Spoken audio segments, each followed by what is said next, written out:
નમસ્તે, જય માતાજી। મારા જન્મદિવસ પર હું અનાથ આશ્રમમાં ભોજન વિતરણ કરવા ગયો। ત્યાં એક ખૂણામાં બેઠેલી એક બાળકી મને એકટસે જોઈ રહી હતી। હું તેની પાસે ગયો અને પ્રેમથી તેના માથા પર હાથ રાખ્યો તો તેણે ધીમેથી મારા શર્ટની બાંય ઉપર કરી અને મારા હાથ પર રહેલું જન્મજાત નિશાન જોઈને કંઈક એવું કહ્યું કે મારા રૂવાડા ઊભા થઈ ગયા। મારું નામ નવનીત છે અને હું શહેરના સૌથી સમૃદ્ધ અને પ્રતિષ્ઠિત વેપારી અરવિંદ કમલનો એકમાત્ર પુત્ર છું। મારું જીવન બહારથી કોઈ સપનાથી ઓછું નથી લાગતું। સંપત્તિ, પ્રસિદ્ધિ અને સન્માન આ ત્રણેય મને વારસામાં મળ્યા છે। લોકો મારા પિતાના ઉદાહરણ આપે છે કે અરવિંદ સાહેબ માત્ર એક સફળ ઉદ્યોગપતિ જ નથી, પરંતુ ઈશ્વર ભક્ત અને દયાળુ માણસ પણ છે, જે શહેરના અડધા અનાથાશ્રમો અને હોસ્પિટલનો ખર્ચ પોતાના ખિસ્સામાંથી ઉઠાવે છે। હું બાળપણથી મારા પિતાને મારા આદર્શ માનતો આવ્યો છું।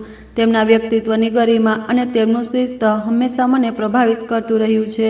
જો કે તેઓ મારી સાથે બહુ હળીમળીને વાત નહોતા કરતા અને અમારી વચ્ચે હંમેશા એક સન્માનજનક અંતર રહ્યું, છતાં હું જાણું છું કે તેઓ મને પ્રેમ કરે છે। મારી માતાનું અવસાન ત્યારે થઈ ગયું હતું, તેથી મેં પિતાને જ માતા અને પિતા બંને રૂપોમાં જોયા છે। તેમણે બીજી વાર લગ્ન ન કર્યા અને પોતાનું આખું જીવન મારા ઉછેર અને પોતાના વ્યવસાય માટે સમર્પિત કરી દીધું। આજે મારી 25મી વર્ષગાંઠ હતી અને પરિસ્થિતિ મુજબ ઘરમાં એક મોટી પાર્ટીનું આયોજન કરવામાં આવ્યું હતું, જેમાં શહેરના ઉચ્ચ વર્ગને આમંત્રિત કરવાના હતા, પરંતુ મારું મન આ બનાવટી મેહફિલોથી કંટાળી ગયું હતું।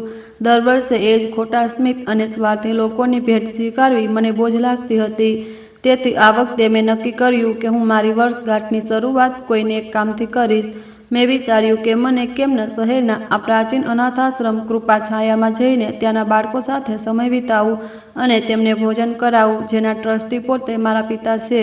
મેં સવારમાં મારા કર્મચારીઓને કહીને શ્રેષ્ઠ ભોજનના ડબ્બા અને ભેટ પેક કરાવી અને પિતાને જણાવ્યા વગર ઘરેથી નીકળી ગયો, કારણ કે તે સમયે તેઓ કોઈ મહત્વપૂર્ણ બેઠકમાં વ્યસ્ત હતા અને હું તેમના કામમાં અવરોધ નાખવા માંગતો નહોતો। ગાડી ચલાવતી વખતે મારો મૂડ ખૂબ જ સારો હતો। હવામાન પણ ખુશનુમા લાગતું હતું અને ઠંડી હવાઓ ચાલી રહી હતી, જે મારા ઈરાદાને વધુ મજબૂતી આપી રહી હતી। અનાથ આશ્રમ શહેરના મહોલ્લાઓની બહાર એક જૂની પરંતુ વિશાળ ઇમારતમાં આવેલો હતો। જ્યારે હું ત્યાં પહોંચ્યો ત્યારે ગેટ પર હાજર ચોકીદારે મારી ગાડી ઓળખી લીધી અને તરત જ ગેટ ખોલી દીધો, કારણ કે તે મારા પિતાની ગાડી હતી। હું અંદર દાખલ થયો તો ત્યાંનું વાતાવરણ અજીબ રીતે ઉદાસ હતું।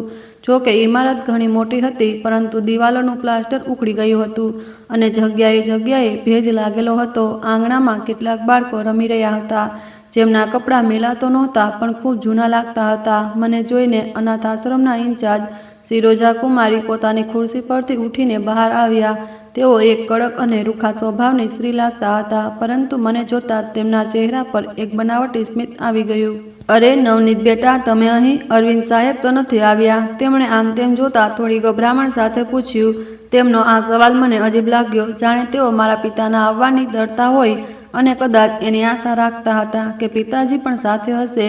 મેં સ્મિત સાથે જવાબ આપ્યો, ના, હું આજે એકલો આવ્યો છું। આજે મારો જન્મદિવસ છે અને હું બાળકો સાથે જમવા માંગુ છું। આ સાંભળીને તેમના ચહેરા પર શાંતિ આવી ગઈ અને તેમણે તરત જ બાળકોને હોલમાં ભેગા થવાનો આદેશ આપ્યો। હોલમાં જૂના ટાટ પાથરેલા હતા અને દિવાલો પર કેટલાક ચાર્ટ લટકતા હતા। બાળકો કતાર બનાવીને બેસી ગયા। તેમની આંખોમાં જમવાની ભૂખ અને ભેટની લાલચ સાફ દેખાતી હતી। આ દ્રશ્ય જોઈને મારું હૃદય ભરાઈ આવ્યું કે આપણે લોકો કેટલું જમવાનું બગાડીએ છીએ અને આ માસૂમ બાળકો એક સમયની બિરયાની માટે કેટલા બેચેન છે। મેં મારા હાથે ખાવાના ડબ્બા વેચવાનું શરૂ કર્યું। દરેક બાળક ડબ્બો લઈને શુક્રિયા અંકલ કહેતું અને ખાવામાં લાગી જતું।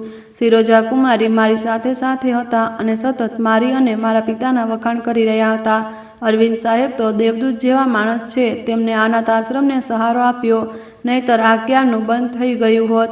તેમની આટલી ખુશામત મને ખટકી રહી હતી, તેથી મેં તેમને કહ્યું કે તમે ઓફિસમાં બેસો, હું બાળકો પાસે જાતે જઈશ। તેઓ ખચકાતા ચાલ્યા ગયા। હું બાળકોની વચ્ચે હળીમળી ગયો, તેમની સાથે વાતો કરી અને તેમના નામ પૂછ્યા। મને આધ્યાત્મિક સુખનો અનુભવ થઈ રહ્યો હતો, પરંતુ આ દરમિયાન મારી દ્રષ્ટિ હોલના છેલ્લા ખૂણે પડી, જ્યાં એક સ્તંભની પાછળ એક બાળકી ચૂપચાપ બેઠી હતી। તે બાકીના બાળકોથી અલગ અને અલાયદી હતી અને તેણે ખાવાનો ડબ્બો પણ લીધો નહોતો। તેની ઉંમર કદાચ 7 કે 8 વર્ષ હશે। તેના વાળ વિખરાયેલા હતા અને તેણે એક જૂનો ફ્રોક પહેર્યો હતો જેનો રંગ ઉડી ગયો હતો, પરંતુ જે વસ્તુ મને પોતાની તરફ ખેંચી રહી હતી તે તેની આંખો હતી. મોટી મોટી કાળી આંખો જેમાં બાળપણ નહીં પણ સદીઓનો સુનાપો અને એક અજીબ ગુસ્સો હતો. તે મને એકટસે જોઈ રહી હતી, પલક ઝબકાવ્યા વગર. તેની નજરમાં સવાલ હતો અને નફરત પણ. મેં બાકીના બાળકોને છોડ્યા અને ધીમે ધીમે તેની તરફ વધ્યો. મને પોતાની તરફ આવતો જોઈને તે ન ડરી અને ન તેણે નજર નીચી કરી. ઉલટાનું તેના ઘૂરવાની તીવ્રતા વધી ગઈ.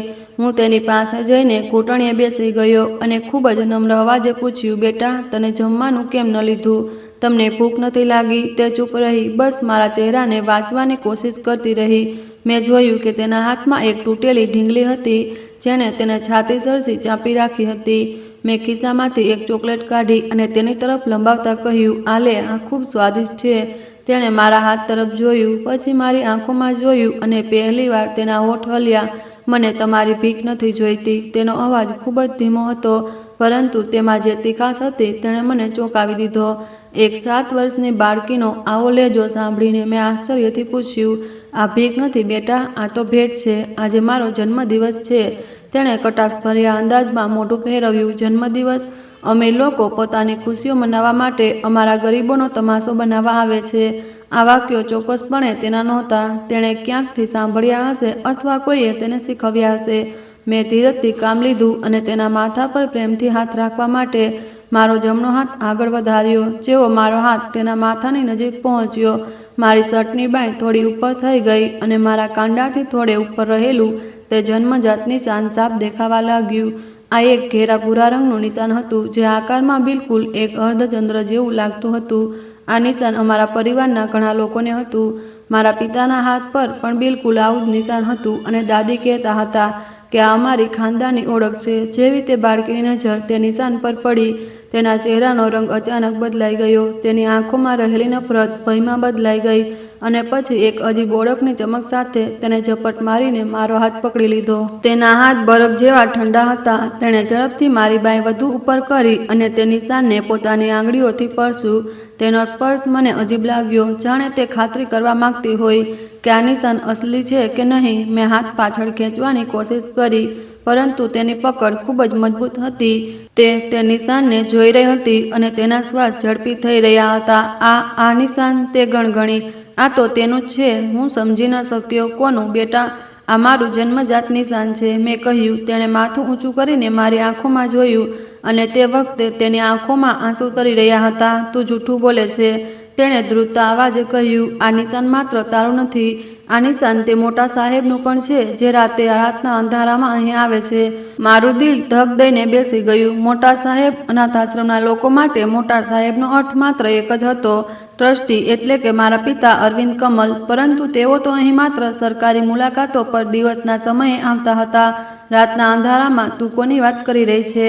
મેં ગંભીરતાથી પૂછ્યું. કોણ આવે છે અહીં રાત્રે? બાળકીએ આમ તેમ જોયું, જાણે તેને ડર હોય કે કોઈ સાંભળી ન લે. પછી તેણે ધીમા અવાજમાં કહ્યું, એ જ માણસ જે પોતાને દેવદૂત કહે છે, જેની તસવીર બહાર ઓફિસમાં લાગેલી છે.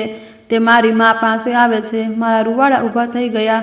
બહાર ઓફિસમાં માત્ર મારા પિતાની જ તસવીર હતી. આ બાળકી શું કહી રહી હતી? શું મારા પિતા અહીં આવે છે? પણ કેમ? અને તેની માં કોણ છે? તારી માં ક્યાં છે? મેં બેચેનીથી પૂછ્યું. તેણે જવાબ આપ્યો, તે અહીં જ છે. બાળકીએ દિવાલ તરફ ઈશારો કર્યો, તે બંધ ઓરડા તરફ જ્યાં કોઈને જવાની પરવાનગી નહોતી. તેણે કહ્યું કે તેને ત્યાં જ કેદ રાખવામાં આવે છે અને જ્યારે તે લોકો આવે છે ત્યારે મને બહાર કાઢી દેવામાં આવે છે. મેં તેમના હાથ પર પણ આ જ નિશાન જોયું હતું જ્યારે તેઓ મને ધક્કો મારી રહ્યા હતા. મારું મગજ ચકરાવે ચડવા લાગ્યું. આ બધું અશક્ય હતું. મારા પિતા ગીતા વાંચનારા અને નેક માણસ હતા. તેઓ આવું કેવી રીતે કરી શકે? ચોક્કસ આ બાળકીને કોઈ ગેરસમજ થઈ છે અથવા તો તે જૂઠું બોલી રહી છે. મેં બચાવવાના અંદાજમાં કહ્યું, જો બેટા, તું કદાચ ખોટી છે. મારા પપ્પા આવા નથી. તે બાળકીએ મારો હાથ ઝટકી નાખ્યો. બધા મર્દ એક જેવા હોય છે. તું પણ તેનો જ પુત્ર છે, તેથી તારા હાથ પર પણ આ મનહૂસ નિશાન છે. તેના લહેજામાં એટલી નફરત હતી કે હું ફફડી ગયો. હું તેને બીજું કંઈક પૂછવા જ માગતો હતો કે પાછળથી સિરોજા કુમારીનો કડક અવાજ આવ્યો, ગીતા, તું અહીં શું કરી રહી છે? તે ઝડપથી અમારી તરફ આવ્યા અને બાળકીને બાજુથી પકડીને ખેંચી લીધી. મેં તને ના પાડી હતી ને કે મહેમાનોને હેરાન નથી કરવાના. ચાલ પોતાના રૂમમાં જા. બાળકી મને જોતા જોતા ચાલતી ગઈ.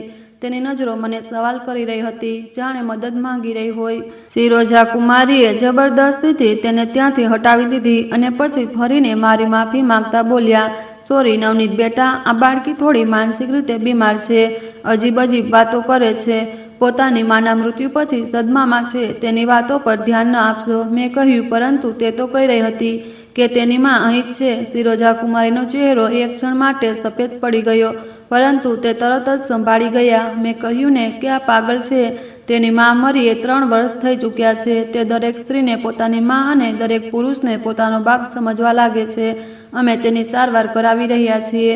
તેમની સ્પષ્ટતામાં ગભરામણ હતી જે મારી આંખો સાફ જોઈ રહી હતી. તે કંઈક છુપાવી રહ્યા હતા અને જે રીતે બાળકી ગીતા મને જોઈ રહી હતી તે કોઈ પાગલની નજર નહોતી. તેણે નિશાનને સાફ ઓળખ કરી હતી. જો તે પાગલ હોત તો તેને કેવી રીતે ખબર હોત કે મોટા સાહેબના હાથ પર પણ એ જ નિશાન છે. આ નિશાન તો શર્ટની બાંય નીચે હોય છે, જે સામાન્ય રીતે દેખાતું નથી જ્યાં સુધી બાંય ઉપર ન હોય. મારા પિતા હંમેશા આખી બાંયના શર્ટ પહેરે છે, તો તે બાળકીએ તે નિશાન કેવી રીતે જોયું? શંકાના વાદળો મારા મન પર ઘેરાવા લાગ્યા. મેં સિરોજા કુમારી સાથે આગળ દલીલ ન કરી, કારણ કે હું જાણતો હતો કે જો ત્યાં કંઈક ગડબડ છે તો તેઓ મને આસાનીથી નહીં જણાવે. મેં ત્યાંથી જવાનો ઈરાદો કર્યો, પરંતુ મારું દિલ ત્યાં જ એક ખૂણામાં અટકી ગયું. હું ગાડીમાં બેઠો તો મારા હાથ ધ્રુજી રહ્યા હતા. મેં મારી બાંય ઉપર કરીને તે નિશાન જોયું, જેને હું મારો નસીબદાર હોવાની નિશાની સમજતો હતો, પરંતુ આજે તે મને એક ડાઘ લાગી રહ્યો હતો. શું ખરેખર મારા પિતા અહીં રાત્રે આવે છે? અને જો આવે છે તો કેમ? શું તે બાળકી સાચું કહી રહી હતી? અને તે બંધ ઓરડો જેનો તેણે ઉલ્લેખ કર્યો હતો, ત્યાં કોણ છે? જો તેની માં મરી ચૂકી છે તો તે કોને કેદ રાખવાની વાત કરી રહી હતી? સવાલોનું એક તોફાન હતું જે મને અંદરથી ખોખલો કરી રહ્યું હતું. મેં ગાડી સ્ટાર્ટ કરી અને ઘર તરફ રવાના થઈ ગયો, પરંતુ હવે મારો મૂડ ખુશનુમા નહોતો. મારા મનમાં એક જ તસવીર ઘૂમી રહી હતી, તે બાળકીની વીરાન આંખો અને તેનું તે વાક્ય, તારા હાથ પર પણ આ જ મનહૂસ નિશાન છે. ઘરે પહોંચીને હું સીધો મારા રૂમમાં ગયો. પાર્ટીની તૈયારીઓ જોરમાં હતી, પરંતુ હવે મને કોઈ વસ્તુમાં રસ નહોતો. મેં પિતાના રૂમ તરફ જોયું. તેઓ હજુ સુધી આવ્યા નહોતા. હું તેમની રાહ જોવા લાગ્યો. સાંજે જ્યારે તેઓ આવ્યા તો મેં અનુભવ્યું કે તેઓ થાકેલા લાગતા હતા. હું તેમની પાસે ગયો અને નમસ્તે કર્યું. તેમણે મારા માથા પર હાથ રાખ્યો અને કહ્યું, વર્ષગાંઠ મુબારક હો નવનીત. માફ કરજે, હું સવારે તને શુભેચ્છા ન આપી શક્યો. કામનો બોજ ખૂબ છે. તેમનો લહેજો એ સ્નેહભર્યો હતો, હંમેશાની જેમ. મેં તેના કાંડા તરફ જોયું જે શર્ટના બટનોમાં છુપાયેલું હતું. મારું મન થયું કે તેમની બાઈ ઉપર કરીને જોઉં કે શું તે નિશાન હજી પણ એવું જ છે કે બદલાઈ ગયું. પરંતુ આ એક મૂર્ખામી ભર્યો વિચાર હતો. મેં હિંમત કરીને પૂછ્યું, બાબા, તમે કૃપાછાયા અનાથ આશ્રમ છેલ્લી વાર ક્યારે ગયા હતા? મારા અચાનક સવાલ પર તેઓ રોકાઈ ગયા. તેમણે ટાઈને થોડી ઢીલી કરતા મારી તરફ જોયું. તેમની આંખોમાં એક ક્ષણ માટે સાવચેતી આવી ગઈ. કેમ, બધું બરાબર તો છે ને? તું ત્યાં ગયો હતો કે શું? તેમનો સવાલ સાધારણ હતો, પરંતુ લહેજો તપાસ ભરેલો હતો. મેં કહ્યું, જી, હું સવારે ત્યાં જ ગયો હતો, બાળકોને જમાડવા. ત્યાંની હાલત ઘણી ખરાબ છે. મને લાગ્યું કે તમને ત્યાં ગયા ઘણો સમય થઈ ગયો હશે. પિતાજીએ ઊંડો શ્વાસ લીધો અને ખુરશી પર બેસી ગયા. હા બેટા, તું સાચું કહી રહ્યો છે. વ્યસ્તતા એટલી વધી ગઈ છે કે ત્યાં જવાનો સમય જ નથી મળતો. મેં સિરોજા કુમારી પર બધું છોડી રાખ્યું છે. બાકી બધું બરાબર હતું ને? ત્યાં કોઈ સમસ્યા તો નથી થઈ ને? તેઓ મારી તરફ નહોતા જોઈ રહ્યા, પરંતુ ટેબલ પર રાખેલી ફાઇલોને ઠીક કરી રહ્યા હતા. મનોવૈજ્ઞાનિકો કહે છે કે આ શારીરિક ભાષા ત્યારે જ જોવા મળે જ્યારે માણસ કંઈક છુપાવતો હોય અને નજર ચોરતો હોય. ના, બધું બરાબર હતું. બસ એક બાળકી મળી હતી, ગીતા નામની. મેં જાણી જોઈને નામ લીધું. પિતાજીનો હાથ ફાઇલો પર જ અટકી ગયો. એક ક્ષણ માટે રૂમમાં પૂર્ણ સન્નાટો છવાઈ ગયો. પછી તેમણે સામાન્ય થવાની કોશિશ કરી. ગીતા? હા, કદાચ કોઈ નવી બાળકી હશે. ત્યાં તો સેંકડો બાળકો છે, નામ યાદ નથી રહેતા. ચાલ જા, તૈયાર થઈ જા, મહેમાનો આવવાના છે. તેમણે વાત પૂરી કરી દીધી અને મને જવાનો ઈશારો કર્યો, પરંતુ તેમનું એક ક્ષણનું રોકાવું મને બધું જ કહી ગયું હતું. તેઓ ગીતાને જાણતા હતા. નામ સાંભળતા જ તેમના શરીરમાં જે તણાવ પેદા થયો હતો તે મેં અનુભવી લીધો હતો. મારો શક હવે ખાતરીમાં બદલાવા લાગ્યો કે અનાથ આશ્રમની દિવાલો પાછળ કોઈ એવું રહસ્ય દફન છે જેનો સંબંધ મારા પિતા અને પેલી બાળકી સાથે છે, અને કદાચ મારી સાથે પણ. પાર્ટી દરમિયાન મારું મન ભટકતું રહ્યું. લોકો મને અભિનંદન આપી રહ્યા હતા અને હું ગીતા વિશે વિચારી રહ્યો હતો. મને સિરોજા કુમારીની ગભરામણ અને પિતાજીની પ્રતિક્રિયા વારંવાર યાદ આવી રહી હતી. રાત્રે જ્યારે બધા મહેમાનો ચાલ્યા ગયા અને હું મારા રૂમમાં એકલો સૂતો હતો ત્યારે મેં નક્કી કર્યું કે હું આ રીતે ચૂપ નહીં બેસું. મારે સત્ય જાણવું હતું, ભલે તો ગમે તેટલું કડવું કેમ ન હોય. જો મારા પિતા તે દેવદૂત નથી જેવું હું સમજું છું, તો પછી તેઓ કોણ છે અને તે બાળકીનો આનિશાન સાથે શું સંબંધ છે? મેં પડખું પહેરવ્યું અને બારીની બહાર જોયું. ચંદ્ર કાળા વાદળોમાં છુપાયેલો હતો, બિલકુલ તેવી જ રીતે જે રીતે મારા ખાનદાનનું રહસ્ય તે અનાથાશ્રમમાં છુપાયેલું હતું. મારે ગીતાની માતાને શોધવી હતી. જો તે જીવતી હશે તો તે પેલા બંધ રૂમમાં હશે, અને જો તે મરી ચૂકી હશે તો પછી ગીતા કોને મળે છે? મેં બીજા દિવસે ફરી ત્યાં જવાનો ઈરાદો બનાવ્યો, પરંતુ આ વખતે દિવસના અજવાળામાં નહીં પણ રાતના અંધારામાં, જેથી હું જોઈ શકું કે શું ખરેખર મોટા સાહેબ ત્યાં આવે છે. આ એક ખતરનાક ડગલું હતું, પરંતુ સત્યની શોધ મને ત્યાં ખેંચી રહી હતી. મને ખબર નહોતી કે હું કેવા દલદલમાં પગ મૂકવા જઈ રહ્યો છું અને મારા હાથ પર રહેલું આ નિશાન મને કેવા અંજામ સુધી લઈ જશે. પરંતુ એક વાત નક્કી હતી કે આજની વર્ષગાંઠ મારા જીવનની છેલ્લી શાંતિભરી વર્ષગાંઠ હતી, કારણ કે કાલથી મારા જીવનમાં એક નવો અધ્યાય ખુલવાનો હતો, જેનું શીર્ષક હતું ધોકો. રાતના 2 વાગી રહ્યા હતા અને મારો આલિશાન બેડરૂમ મને કોઈ જેલ જેવો લાગી રહ્યો હતો, જ્યાં મુલાયમ ગાદીવાળા પલંગ પર સૂતા હોવા છતાં મને કાંટા ચૂપતા હોય તેવું અનુભવાતું હતું. મારી આંખોમાં ઊંઘ કોસો દૂર હતી અને મનમાં એક જ તસવીર વારંવાર ઉભરી રહી હતી. પેલી નાની બાળકી ગીતાની વીરાન આંખો અને તેનું તે વાક્ય કે આ નિશાન તમારા પિતાના હાથ પર પણ છે, જે મારા કાનમાં ગુંજી રહ્યું હતું. મેં પડખું પહેરવ્યું અને બારીની બહાર જોયું, જ્યાં આખું શહેર શાંતિથી ચાદર ઓઢીને સૂતું હતું. પરંતુ મારા ભીતર એક તોફાન મચેલું હતું. હું મારા પિતાને જાણતો હતો. તેઓ મારા માટે એક આદર્શ હતા, એક એવા માણસ જેમણે મને માતા અને પિતા બંનેનો પ્રેમ આપ્યો હતો. શું તેઓ ખરેખર આટલા મોટા પાખંડી હોઈ શકે? શું તેઓ પોતાની સંતાનને અનાથાશ્રમમાં ઠોકરો ખાવા માટે છોડી શકે? મારું દિલ કહેતું હતું કે આ શક્ય છે, પરંતુ મારું મગજ તે બાળકીનો વિશ્વાસ અને સિરાજકુમારીની ગભરામણને નજરઅંદાજ કરી શકતું નહોતું. મને ચેન પડતું નહોતું અને હું જાણતો હતો કે જ્યાં સુધી હું મારી આંખોથી સત્ય નહીં જોઈ લઉં, મને શાંતિ નહીં મળે. મેં નિર્ણય કર્યો કે હું અત્યારે ત્યાં જઈશ અને આ રહસ્ય પરથી પડદો ઉઠાવીશ. હું ધીમેથી પલંગ પરથી ઊભો થયો અને રૂમની બહાર નીકળી આવ્યો. આખું ઘર સન્નાટામાં ડૂબેલું હતું.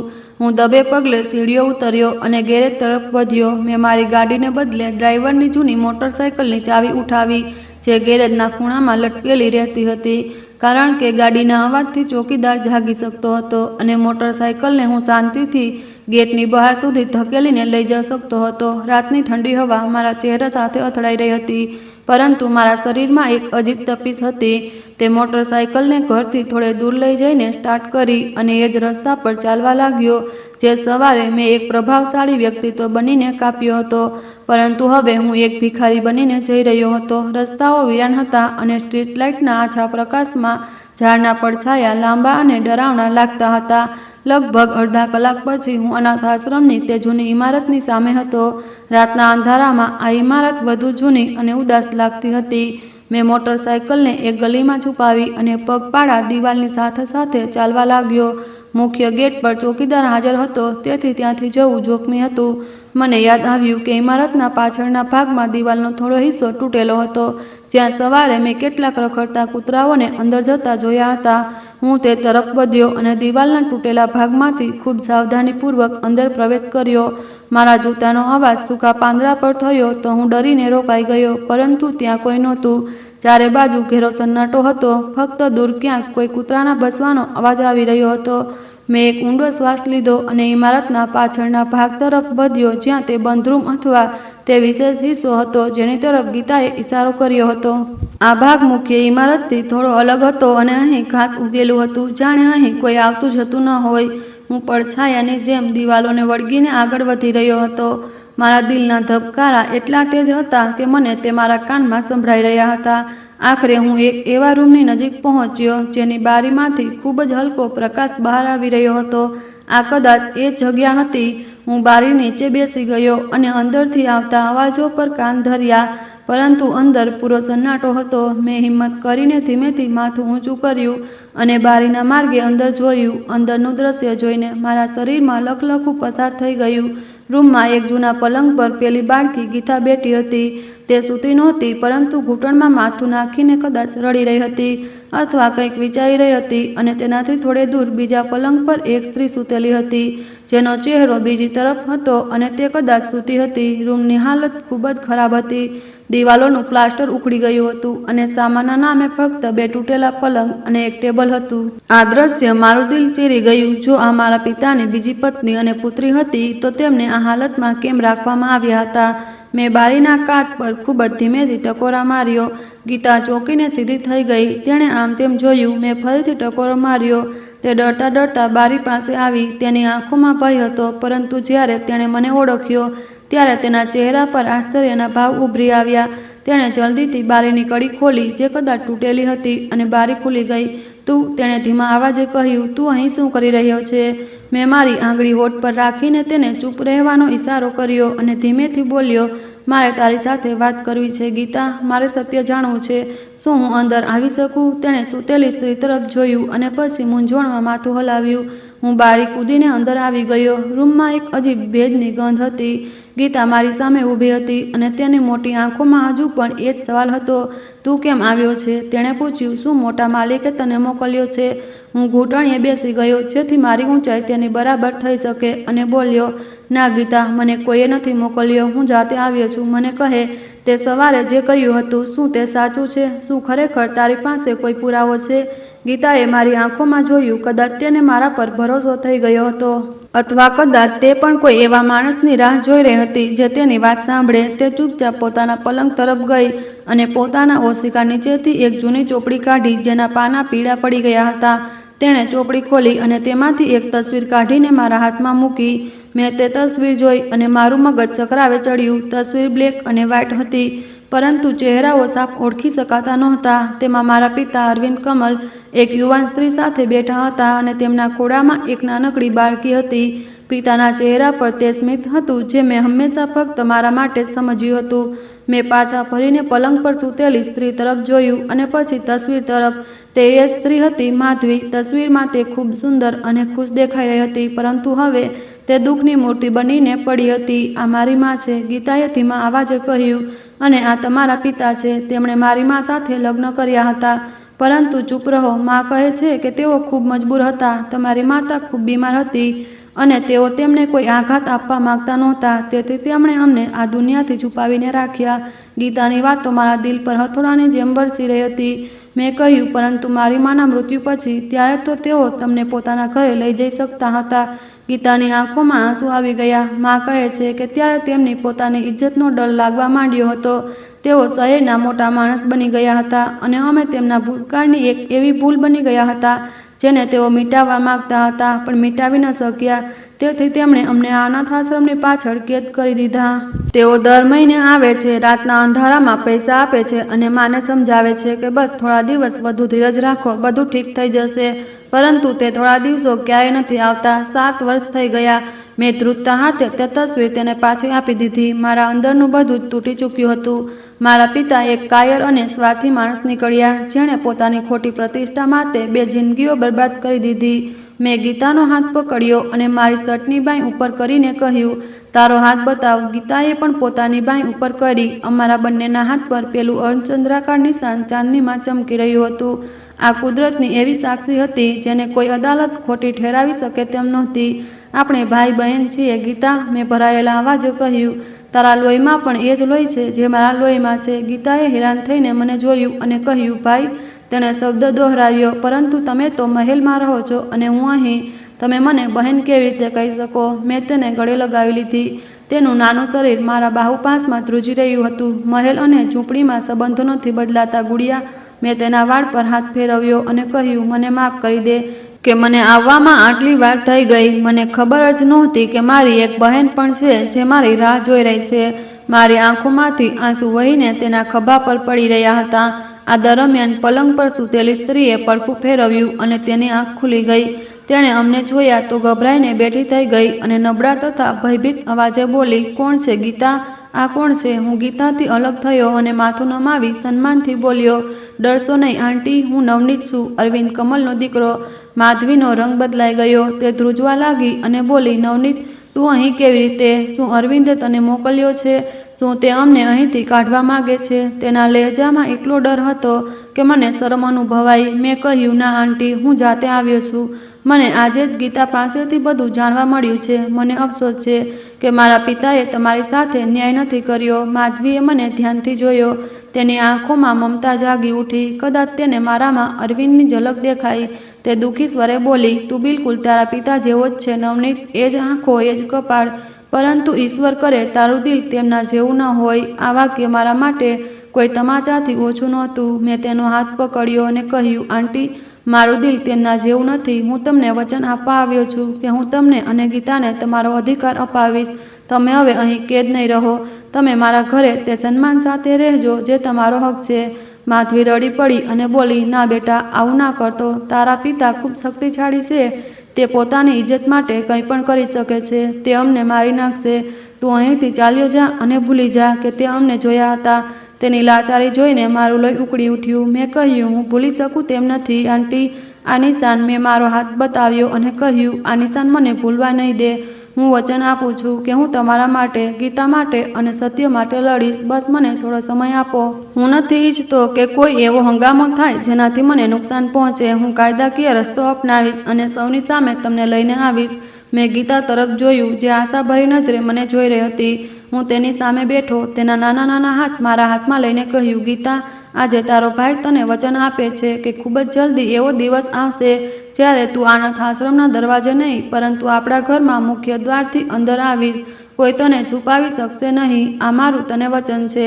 ગીતાએ મારા હાથ ચૂમ્યા. અને વિશ્વાસ છે ભાઈ, તેણે સ્મિત સાથે કહ્યું. માં કહેતી હતી કે ઈશ્વરને ત્યાં મોડું છે પણ અંધેર નથી. કદાચ તમે જ એ દેવદૂત છો જેની અમે રાહ જોતા હતા. મને ત્યાં વધુ રોકાવું સુરક્ષિત ન લાગ્યું, કારણ કે જો શ્રી રાજાકુમારી કે ચોકીદાર જોઈ લે તો મામલો બગડી શકે તેમ હતો અને હું અત્યારે કોઈ સંઘર્ષ માટે તૈયાર નહોતો. મારે પહેલાં જઈને પિતાજી સાથે વાત કરવાની હતી અને જો તેઓ ન માને તો મારે બીજો રસ્તો અપનાવવો હતો. હું હવે જાઉં છું, મેં ઊભા થતાં કહ્યું, પરંતુ હું ખૂબ જ જલ્દી પાછો આવીશ. ત્યાં સુધી તમે લોકો હિંમત ન હારતા અને કોઈને કહેતા નહીં કે હું અહીં આવ્યો હતો. મેં ખિસ્સામાંથી થોડા પૈસા કાઢીને માધવીના ઓશિકા નીચે મૂકી દીધા. આ રાખી લો, કદાચ કોઈ જરૂરિયાતના કામ આવે. પછી મેં છેલ્લી વાર મારી બહેનને ગળે લગાવી અને એ જ બારીમાંથી બહાર કૂદી ગયો. બહાર અંધારું હજુ પણ એવું જ હતું, પરંતુ મારા ભીતરનું અંધારું દૂર થઈ ચૂક્યું હતું. હવે મારી પાસે એક ઉદ્દેશ્ય હતો, એક લક્ષ્ય હતું. હું દિવાલ કૂદીને બહાર નીકળ્યો અને મારી મોટરસાયકલ સુધી પહોંચ્યો.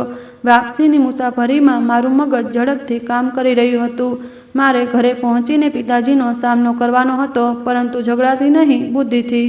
મારે તેમને એ વાત માટે તૈયાર કરવાના હતા કે હવે તેઓ સત્યને વધુ દિવસ છુપાવી શકશે નહીં અને જો તેઓ પોતાના અહંકારના કોચલામાંથી બહાર નહીં આવે તો મારે તે કરવું પડશે જેની કલ્પના પણ એક આજ્ઞાકારી પુત્ર માટે અશક્ય હોય છે, એટલે કે પોતાના જ પિતા સામે વિદ્રોહ.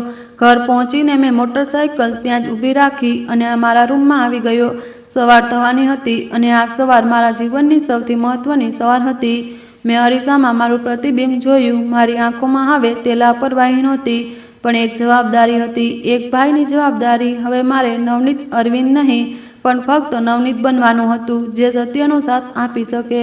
ભલે તેના માટે તેણે પોતાના પિતાની સામે જ કેમ ન ઊભા રહેવું પડે.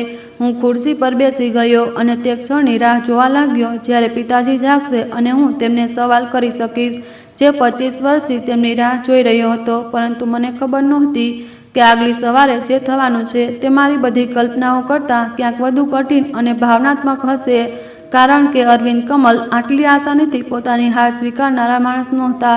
સવારનો સૂરજ પૂરી તેજસ્વીતા સાથે ઉગી ચૂક્યો હતો અને તેના કિરણો ભોજન કક્ષની મોટી મોટી બારીઓમાંથી ગળાઈને અંદર આવી રહ્યા હતા, પરંતુ મારા ભીતરનું અંધારું હજુ પૂરેપૂરું હટ્યું નહોતું.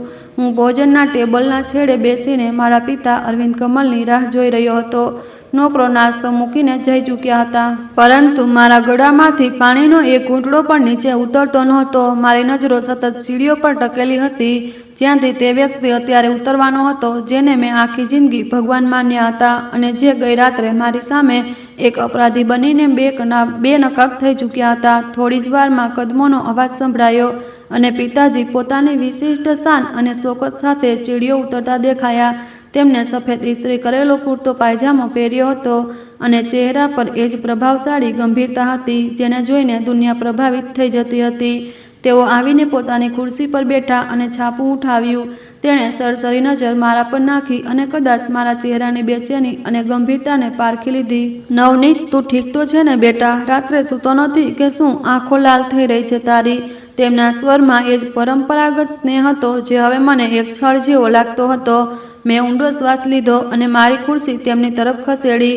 હું રાત્રે સાચે જ સૂઈ શક્યો નથી બાબા, કારણ કે મને ઊંઘ ન આવી. હું આખી રાત જાગતો રહ્યો અને વિચારતો રહ્યો. પિતાજીએ છાપું નીચે રાખ્યું અને ધ્યાનથી મને જોયો. કઈ બાબત વિશે વિચારતો રહ્યો? મેં તેમની આંખોમાં આંખો નાખીને ખૂબ જ સંયમિત સ્વરમાં કહ્યું, હું તે નિશાન વિશે વિચારતો રહ્યો બાબા, જે કુદરતે આપણા હાથો પર બનાવ્યું છે. આ સાંભળતા જ તેમના ચહેરા પર એક છાયા પ્રસરી ગઈ. તેમણે બેચેનીથી પડખું બદલ્યું. આ કેવી અજીબ વાતો લઈને બેસી ગયો છે? નાસ્તો કર. તેમણે વાત ટાળવાની કોશિશ કરી. મેં મારા શર્ટની બાંય ઉપર કરી અને મારો હાથ ટેબલ પર મૂકી દીધો. આ કોઈ અજીબ વાત નથી બાબા, આ કુદરતની સાક્ષી છે. હું ગઈ રાત્રે ફરીથી અનાથાશ્રમ ગયો હતો. આ વાક્ય કોઈ વિસ્ફોટથી ઓછું નહોતું. પિતાજીના હાથમાંથી છાપું છૂટીને ટેબલ પર પડી ગયું. તેમનો રંગ ફીકો પડી ગયો. તું ત્યાં ગયો હતો રાત્રે? તેમનો અવાજ ધ્રુજી ગયો. હા બાબા, હું ત્યાં ગયો હતો અને મેં તે બંધ ઓરડો જોયો. મેં માધવી આંટીને જોયા અને મેં ગીતાને જોઈ. મેં એક એક શબ્દ ચબાવીને કહ્યો. મેં તે તસવીર પણ જોઈ જેને તમે સળગાવવાની કોશિશ કરી હતી, પરંતુ એક માતાએ પોતાની દીકરી માટે બચાવી લીધી. રૂમમાં મૃત્યુ જેવો સન્નાટો છવાઈ ગયો. ફક્ત પિતાજીના ભારે શ્વાસનો અવાજ સંભળાઈ રહ્યો હતો અને તેઓ મને એવી રીતે જોઈ રહ્યા હતા જાણે હું કોઈ અજાણ્યો હોઉં. તેમની આંખોમાં ગુસ્સો, શરમ અને ભયની મિશ્રિત લાગણી હતી. તું નથી જાણતો નવનીત, તે બધું જૂઠું છે. તેમણે નકારવાની અસફળ કોશિશ કરી. ના બાબા, હવે જૂઠનો સમય પૂરો થઈ ગયો છે. મેં કડકાઈથી કહ્યું. મેં મારી આંખોથી જોયું છે કે ગીતાના હાથ પર પણ એ જ નિશાન છે જે મારા અને તમારા હાથ પર છે. તે મારી બહેન છે, તમારી દીકરી છે, જેને તમે 7 વર્ષથી કેદ રાખી છે, જીવતી દફનાવી દીધી છે, ફક્ત તમારા આ ખોટા અહંકાર અને કહેવાતી ઇજ્જત માટે. પિતાજી અચાનક ગુસ્સામાં આવી ગયા. તેમણે ટેબલ પર મુક્કો માર્યો. ખામોશ થઈ જા. તું હજુ બાળક છે. તને દુનિયાની સમજ નથી. તને નથી ખબર કે સમાજ શું કહેશે. હું પણ મારી જગ્યાએથી ઊભો થઈ ગયો. ભાડમાં જાય એવો સમાજ બાબા, જે એક બાપને પોતાની દીકરીને મળતા રોકે. તમે મારી માતાને મોત પછી બીજા લગ્ન કર્યા, એ તમારો અધિકાર હતો, પરંતુ આ લગ્નને છુપાવવા અને પોતાની ઓલાદને અનાથાશ્રમમાં રાખવી એ કઈ દુનિયાદારી છે? તમે અનાથોના માથા પર હાથ મૂકો છો અને પોતાની સગી દીકરીને પિતાની છાયાથી વંચિત રાખો છો. શું તમને રાત્રે ઊંઘ આવી જાય છે? મારા સવાલો તીરની જેમ તેમને જ ઊભી રહ્યા હતા. તેઓ નિઢાલ થઈને ખુરશી પર પડી ગયા અને માથું પકડી લીધું. હું મજબૂર હતો નવનીત. તેમનો અવાજ ભરાઈ આવ્યો. તારી માં ખૂબ બીમાર હતી.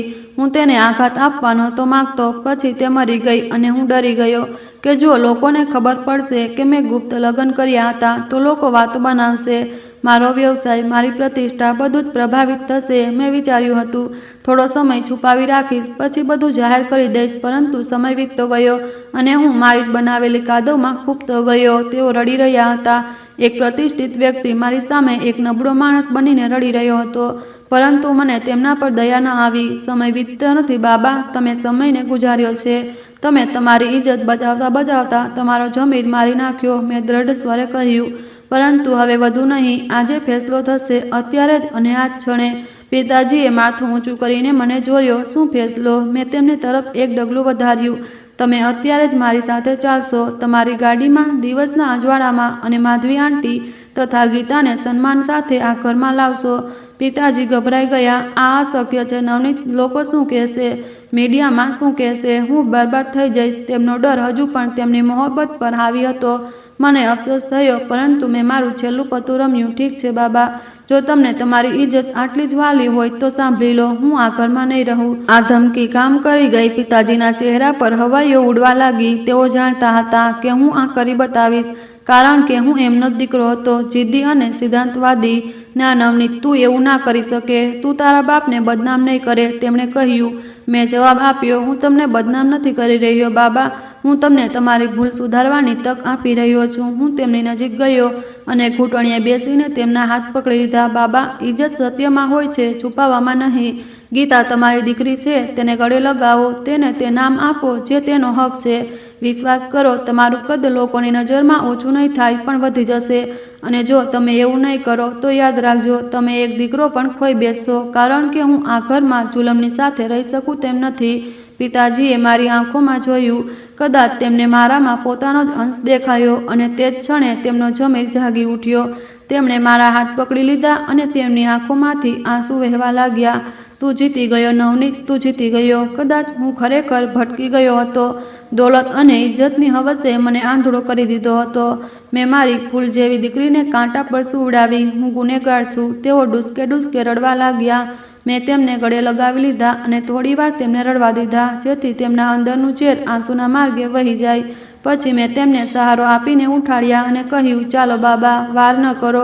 ગીતા રાહ જોઈ રહી છે. પિતાજીએ પોતાના આંસુ લૂછ્યા અને માથું હલાવ્યું. ચાલ, હું હવે બધું વાર નહીં કરું.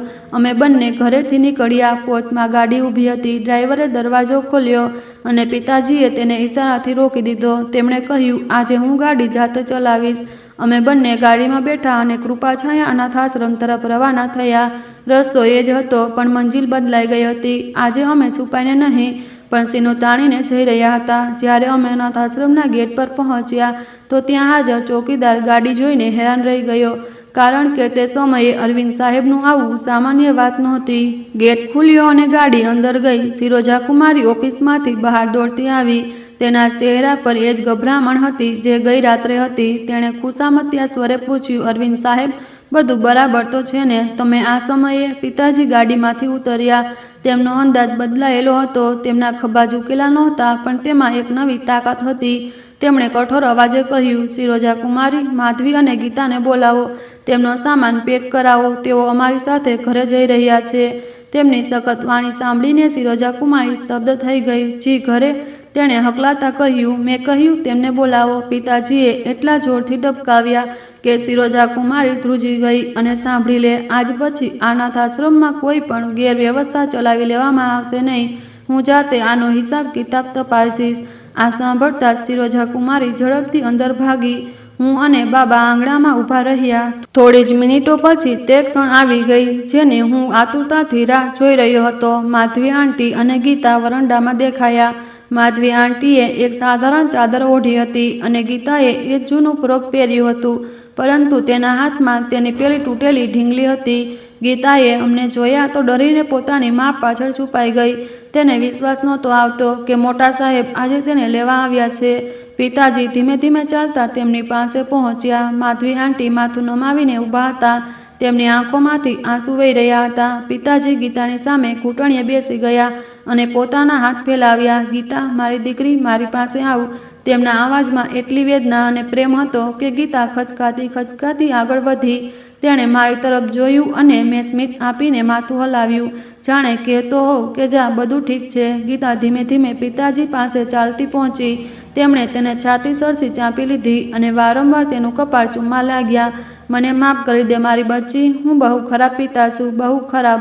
કહેતા કહેતા તેઓ ધ્રુસકે ધ્રુસકે રડી પડ્યા. ગીતાએ પોતાના નાનકડા હાથોથી તેમના આંસુ લૂછ્યા. ના બાબા, તમે ખરાબ નથી. તમે આવી ગયા ને? માં કહેતી હતી તમે આવશો. તે માસૂમ વાક્યે પિતાજીને વધુ રડાવ્યા. પછી તેઓ ઊભા થયા અને માધવી આંટીની સામે હાથ જોડી દીધા. માધવી, હું શર્મિંદા છું. હું તારો અપરાધી છું. શું તું મને માફ કરી શકીશ? માધવી આંટી પણ રડી પડ્યા. અરવિંદ સાહેબ, તમે મોડું કરી દીધું, બહુ મોડું કરી દીધું, પણ તમે તમારી સંતાનને સ્વીકારી લીધી. મારા માટે એટલું જ કાફી છે. પિતાજીએ ગીતાને તેડી લીધી અને માધવી આંટીનો હાથ પકડ્યો. ચાલો, પોતાના ઘરે ચાલો. આ દ્રશ્ય જોઈને મારી આંખો પણ ભીની થઈ ગઈ. અનાથ આશ્રમનો સ્ટાફ અને બાકીના બાળકો હેરાન થઈને આ બધું જોઈ રહ્યા હતા, પણ કોઈમાં બોલવાની હિંમત નહોતી. અમે ગાડીમાં બેઠા. ગીતા મારા ખોળામાં બેઠી હતી અને માધવી આંટી પાછળની સીટ પર હતા. પિતાજી ગાડી ચલાવી રહ્યા હતા અને વારંવાર પાછા વળીને ગીતાને જોઈ રહ્યા હતા, જાણે તેને ખાતરી ન થતી હોય કે આ સપનું નથી, હકીકત છે. ઘર સુધીની મુસાફરી શાંતિથી કપાઈ, પણ આ શાંતિ ખૂબ જ સુખદ અને આરામદાયક હતી. જ્યારે અમે ઘરે પહોંચ્યા તો કર્મચારીઓ હેરાન હતા કે સાહેબની સાથે આ કોણ લોકો છે. પિતાજીએ બધાને હોલમાં ભેગા કર્યા અને ગીતાનો હાથ પકડીને સૌની સામે ઊભા રહ્યા. સાંભળો બધા, આ માધવી બેગમ છે મારી પત્ની, અને આ ગીતા છે મારી દીકરી, અને આ ઘરની નાની માલકણ. આજથી તેમનો હુકમ પણ એ જ હશે જે મારો છે. કર્મચારીઓએ માથું નમાવીને આજ્ઞાકારિતા વ્યક્ત કરી. મેં જોયું કે ગીતા હેરાન થઈને તે આલિશાન ઘરને જોઈ રહી હતી. મુલાયમ ગાલીચા, સોફા, આ બધું તેના માટે કોઈ પરીઓની વાર્તા જેવું હતું. હું તેની પાસે ગયો અને તેનો હાથ પકડ્યો. ચાલ ગુડિયા, હું તને તારો રૂમ બતાવું. હું તેને ઉપર લઈ ગયો. મેં તેના માટે એ જ રૂમ તૈયાર કરાવ્યો હતો જે મારા રૂમની બાજુમાં હતો અને જે મેં રાતોરાત કર્મચારીઓ પાસે સજાવડાવ્યો હતો. ગીતા રૂમમાં દાખલ થઈ તો તેની આંખો ચમકી ઉઠી. ત્યાં ઢગલાબંધ રમકડા, નવા કપડાં અને એક નરમ પલંગ હતો. તે ભાગીને પલંગ પર ચડી ગઈ અને ઉછળવા લાગી. તેના હાસ્યના અવાજથી આખું ઘર ગુંજી ઉઠ્યું. આ એ જ અવાજ હતો જેને આંસુના મહેલને વર્ષોથી તલાશ હતી. માધવી આંટી દરવાજે ઊભા રડી રહ્યા હતા, પણ આ ખુશીના આંસુ હતા. સાંજે પિતાજીએ એક પ્રેસ કોન્ફરન્સ બોલાવી. મેં તેમને ના પણ પાડી, પણ તેઓ મક્કમ હતા. તેમણે મીડિયાની સામે સ્વીકાર્યું કે તેમણે પોતાના બીજા લગ્ન છુપાવ્યા હતા અને હવે તેઓ ગર્વથી પોતાના પરિવારને અપનાવી રહ્યા છે. દુનિયાએ વાતો બનાવી, કેટલાકે ટીકા કરી તો કેટલાકે વખાણ્યા, પણ પિતાજીએ હવે કોઈની પરવા નહોતી, કારણ કે તેમને તે શાંતિ મળી ગઈ હતી જે કીર્તિમાં નહોતી. રાત્રિ ભોજનના ટેબલ પર અમે બધા સાથે બેઠા હતા. ગીતા પિતાજીના ખોળામાં બેસીને તેમને પોતાના હાથે જમાડી રહી હતી અને પિતાજી એટલા ખુશ હતા કે જાણે તેમને દુનિયાનો ખજાનો મળી ગયો હોય. હું એ બધાને જોઈ રહ્યો હતો અને સ્મિત કરી રહ્યો હતો. અચાનક ગીતાએ મારી તરફ જોયું અને પોતાની બાઈ ઉપર કરીને પેલું નિશાન બતાવ્યું. ભાઈ જુઓ, મારો ચાંદ ચમકી રહ્યો છે. મેં પણ મારી બાઈ ઉપર કરી. હા ગુડિયા, આ ચાંદ ક્યારેય નહીં આથમે, કારણ કે હવે આપણી વચ્ચે કોઈ દિવાલ નથી.